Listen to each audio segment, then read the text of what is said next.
Assalamualaikum warahmatullahi wabarakatuh.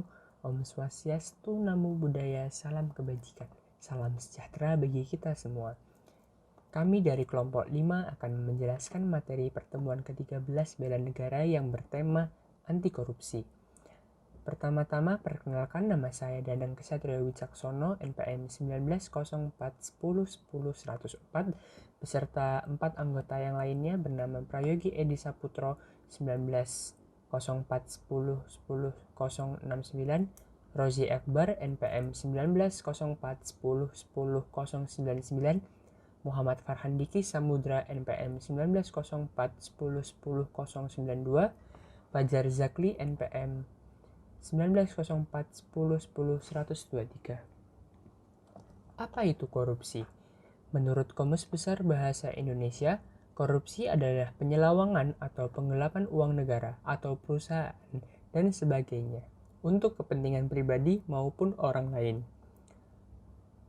Menurut Black Law Dictionary, korupsi merupakan suatu perbuatan yang dilakukan dengan sebuah maksud untuk mendapatkan beberapa keuntungan yang bertentangan dengan tugas resmi dan kebenaran-kebenaran lainnya. Suatu perbuatan dari suatu yang resmi atau kepercayaan seseorang yang mana dengan melanggar hukum dan penuh kesalahan memakai sejumlah keuntungan untuk dirinya sendiri atau orang lain yang bertentangan dengan tugas dan kebenaran-kebenaran lainnya.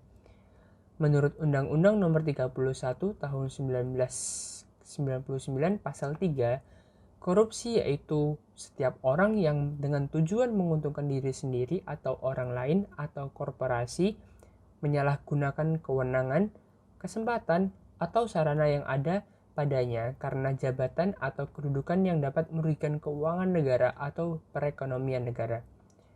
Selanjutnya akan dijelaskan oleh Prayogi Edi Saputro. Selanjutnya adalah 7 kategori korupsi menurut hukum yang ada di Indonesia. Korupsi bisa dikategorikan menjadi 7 jenis, yaitu yang pertama, kerugian keuangan negara. Kedua, penyuapan. Ketiga, pemerasan.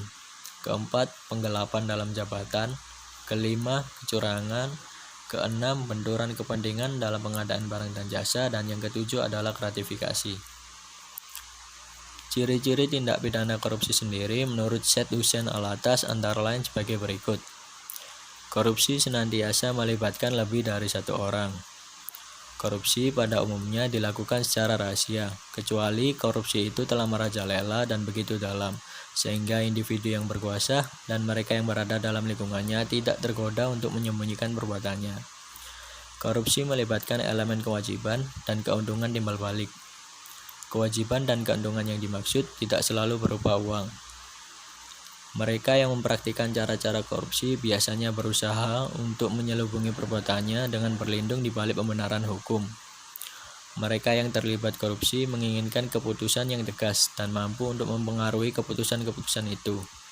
Setiap perbuatan korupsi mengandung penipuan, biasanya dilakukan oleh badan publik atau umum. Dan yang terakhir adalah setiap tindakan korupsi adalah suatu pengkhianatan kepercayaan. Selanjutnya akan dibacakan oleh Rozi Akbar. Ya, untuk yang selanjutnya adalah KPK sebagai lembaga independen pemberantasan korupsi. KPK dibentuk berdasarkan Undang-Undang Nomor 30 Tahun 2002 tentang Komisi Pemberantasan Tindak Pidana Korupsi. KPK diberi amanat melakukan pemberantasan korupsi secara profesional, intensif, dan berkesinambungan. KPK merupakan lembaga negara yang bersifat independen, yang dalam melaksanakan tugasnya dan wewenangnya bebas dari kekuasaan manapun. KPK dibentuk bukan untuk mengambil alih tugas pemberantasan korupsi dari lembaga-lembaga yang ada sebelumnya.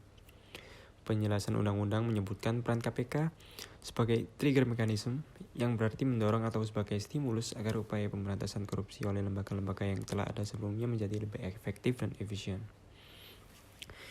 Adapun tugas dari KPK adalah yang pertama, sebagai koordinasi dengan instansi yang berwenang melakukan pemberantasan tindak pidana korupsi atau yang disingkat TPK. Yang kedua, supervisi terhadap instansi yang berwenang melakukan pemberantasan TPK. Dan yang ketiga, melakukan penyelidikan, penyidikan, dan penuntutan terhadap TPK. Yang keempat, melakukan tindakan-tindakan pencegahan TPK. Dan yang terakhir, melakukan monitor terhadap penyelenggaraan pemerintahan negara. Dalam melaksanakan tugasnya, KPK berpedoman kepada 5 asas, yaitu yang pertama kepastian hukum, yang kedua keterbukaan, yang ketiga akuntabilitas, yang keempat kepentingan umum, dan yang terakhir proporsionalitas. KPK bertanggung jawab kepada publik dan menyampaikan laporan secara terbuka dan berkala kepada Presiden, DPR, dan BPK. Ya. Untuk selanjutnya mungkin bisa dibacakan oleh Fajar. Selanjutnya, peran warga negara dalam pemberantasan korupsi. Sebagai upaya dalam bela negara, Undang-Undang Nomor 31 Tahun 1999 tentang Pemberantasan Tindak Pidana Korupsi dalam Pasal 41 Ayat 5 dan Pasal 42 Ayat 5 menegaskan bahwa tata cara pelaksanaan peran serta masyarakat dan pemberian penghargaan dalam pencegahan dan pemberantasan tindak pidana korupsi perlu diatur dengan peraturan pemerintah. Peran serta masyarakat tersebut dimaksudkan untuk mewujudkan hak dan tanggung jawab masyarakat dalam penyelenggaraan negara yang bersih dari tindak pidana korupsi. Di samping itu, dengan peran serta tersebut, masyarakat akan lebih bergairah untuk melaksanakan kontrol sosial terhadap tindak pidana korupsi. Peran serta masyarakat dalam upaya pencegahan dan pemberantasan tindak pidana korupsi diwujudkan dalam bentuk antara lain mencari, memperoleh, memberikan data atau informasi tentang tindak pidana korupsi dan hak menyampaikan saran dan pendapat secara bertanggung jawab terhadap pencegahan dan pemberantasan tindak pidana korupsi. Selanjutnya bisa dilanjutkan oleh Diki. Oke, selanjutnya sesuai dengan prinsip keterbukaan dalam negara demokrasi yang memberikan hak kepada masyarakat untuk memperoleh informasi yang benar, jujur, dan tindakan diskriminatif mengenai pencegahan dan pemberantasan tindak pidana korupsi. Maka dalam peraturan pemerintah ini diatur mengenai hak dan tanggung jawab masyarakat dalam upaya pencegahan dan pemberantasan tindak pidana korupsi. Oleh karena itu, kebebasan menggunakan hak tersebut haruslah disertai dengan tanggung jawab untuk mengemukakan fakta dan kejadian yang sebenarnya dengan mentaati dan menghormati aturan-aturan moral yang diakui umum serta hukum dan perundang-undangan yang berlaku. Kurang lebih seperti itu pada materi kali ini tentang tindakan anti korupsi, di mana seperti yang kita ketahui kalau tindak pidana korupsi itu sangat merugikan bagi negara maupun perkembangan infrastruktur dan ekonomi di Indonesia. Kurang lebihnya mohon maaf. Sekian dan terima kasih. Wassalamualaikum warahmatullahi wabarakatuh.